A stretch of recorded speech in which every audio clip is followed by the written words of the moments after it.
جنزہ قسط نمبر 1 تحریر ارشد احمد۔ کئی ہزار برس قبل مسیح میری پیدائش پر میرا نام میرے آباء و اجداد میں سے ایک کے نام پر شاشین رکھا گیا تھا، جو اپنے وقت کے جنون کے سردار تھے۔ میرے قبیلے کا نام سمانتن تھا اور میں سردار کا اکلوتا اور سرکش بیٹا تھا۔ ہمارا قبیلہ کوہ ہندوکش کے دامن میں آباد تھا، جہاں پر جیسے اور کئی ذیلی قبیلے بھی موجود تھے۔ ہماری قوم ہمیشہ سے سختی سے انسانوں کی قوم سے دور رہتی تھی، اسی وجہ سے آبادی سے دور ہم قبائل کی شکل میں متحد تھے۔ میرا باپ انتہائی ضدی اور سخت گیر شخص تھا، جو اپنی طاقت کے نشے میں کسی کو کوئی اہمیت نہیں دیتا تھا، حتیٰ کہ لاکھوں برس سے چلتے آئے اصولوں اور قوانین کو بھی۔ ایک لمبے سفر کے دوران میرے باپ کو انسانوں کی قوم کی ایک لڑکی پسند آ گئی، جس کا نام کشمالا تھا۔ کشمالا کا باپ ایک کاہن تھا اور آگ کی پوجا کرتا تھا۔ میرے باپ نے اس عورت کے جسم پر زبردستی قبضہ کر لیا اور اسے اپنے ساتھ قبیلے لا کر شادی کے بندھن میں باندھ دیا۔ ہماری قوم میں ایسا کبھی نہیں ہوا تھا۔ ہماری نسل آگ سے پیدا کی گئی اور آگ ہی ہماری بقا اور فنا کا ذریعہ ہے، مگر میرے باپ نے ناممکن کو ممکن کر دیا۔ میرے باپ نے کشمالا سے شادی کرنے سے پہلے اس کے دماغ کو اپنے تسلط سے آزاد کر دیا تھا، مگر وہ اس کے جسم پر قابض رہا۔ اس عورت نے میرے باپ کو قبول نہیں کیا اور بغاوت پر اتر آئی۔ دوسری طرف سارا قبیلہ میرے باپ کی مخالفت پر اتر آیا، مگر ہر جن اس کی لامحدود طاقت سے خوفزدہ تھا۔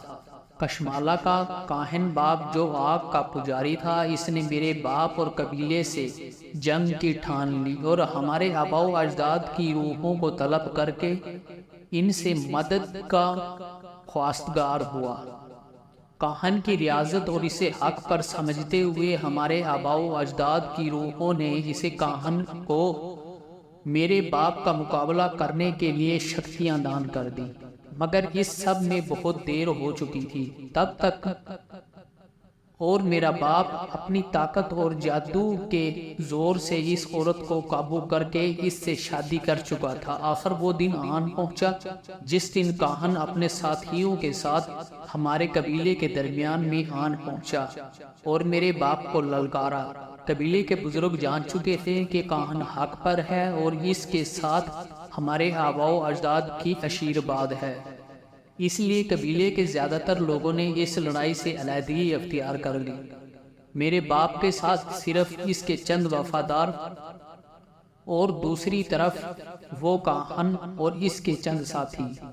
وہ لڑائی کئی دن چلتی رہی اور آخرکار میرے باپ اور اس کے ساتھیوں کی موت کے ساتھ ختم ہوئی۔ کاہن بھی اپنے زیادہ تر ساتھیوں کو کھو چکا تھا اور سخت زخمی اور قریب المرگ تھا۔ میرے باپ کی موت کے ساتھ ہی وہ عورت آزاد ہو گئی اور اس کاہن کے ساتھ واپس آ گئی، مگر کاہن اپنی زندگی ہار۔ کاہن کے بعد اس عورت کا اس دنیا میں کوئی نہیں تھا۔ اس نے مبعد کو چھوڑا اور اس دور ریگستان کے قریب جھونپڑی ڈال لی۔ اس سب میں اس کی ایک بچپن کی دوست اس کا ہر معاملے میں ساتھ دے رہی تھی، مگر وہ دوست بھی اپنے شوہر و خاندان سے خوفزدہ تھی اور چھپ کر سب کچھ کر رہی تھی۔ اس عورت کے پیٹ میں میرے باپ کی نشانی پل رہی تھی، جس سے وہ نفرت کرتی تھی اور چھٹکارا حاصل کرنا چاہتی تھی، مگر ہونی ہو کر رہتی ہے۔ وقت پورا ہونے پر وہ اپنی دوست کے ساتھ ریگستان میں گئی اور اپنی کوکھ خالی کرنے کی کوشش کی۔ اس کی کوکھ میں کسی انسان کی نشانی ہوتی تو مشکل نہ ہوتی، مگر وہ بچہ انسان کا نہیں، جنوں کے سردار کا بیٹا تھا۔ بچے کو پیدا کرتے ہوئے وہ عورت جان سے گزر گئی، مگر اس کی کوکھ خالی نہ ہوئی۔ اس کی سہیلی نے اسے اس آدھ جنے بچے کے ساتھ ریت میں دفن کر دیا اور وہاں سے بھاگ نکلی۔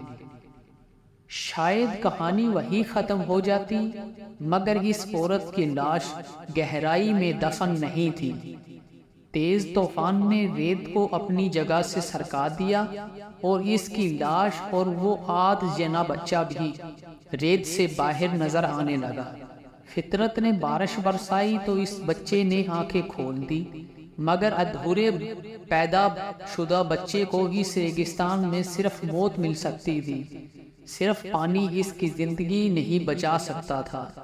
انسانی مخلوق کو دیکھنے کی حد 400 سے 700 نینو میٹر ہے، یعنی انسان اپنی آنکھ سے الیکٹرو میگنیٹک اسپیکٹرم کی وہی روشنی دیکھ سکتا ہے جو 400 سے 700 نینو میٹر کے درمیان ہوگی، مگر میں اس سے ہٹ کر بھی بہت سی روشنیاں موجود ہیں، جیسے X ray division, ultraviolet, gamma rays وغیرہ۔ دنیا میں بہت سے جانور ایسے ہیں جن کا اسپیکٹرم انسانوں سے مختلف ہے، اس لیے وہ ان چیزوں کو بھی دیکھ لیتے ہیں جنہیں انسان نہیں دیکھ سکتے۔ ہماری قوم آگ سے بنی ہے اور ہمارے اسپیکٹرم کی رینج بے انتہا زیادہ ہونے کی وجہ سے انسان یا کوئی بھی جاندار ہمیں دیکھ نہیں سکتا، اس لیے ہمارا نام بھی جن ہے، یعنی نظر نہ آنے والی مخلوق۔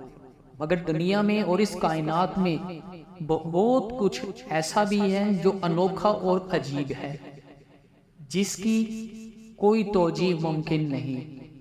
ایسے ہی انسانوں کی قوم سے ایک بابا خامن بھی تھے جو حیرت انگیز صلاحیتوں کے مالک تھے۔ بابا خامن کو دور ریت میں کسی کا جسم نظر آیا تو وہ اس جگہ پہنچے جہاں وہ عورت کی لاش موجود تھی۔ بابا خامن نے اس عورت کے ساتھ ہی اس بچے کو پایا جسے عام آنکھ سے دیکھنا بھی کسی انسان کے لیے ممکن نہیں تھا۔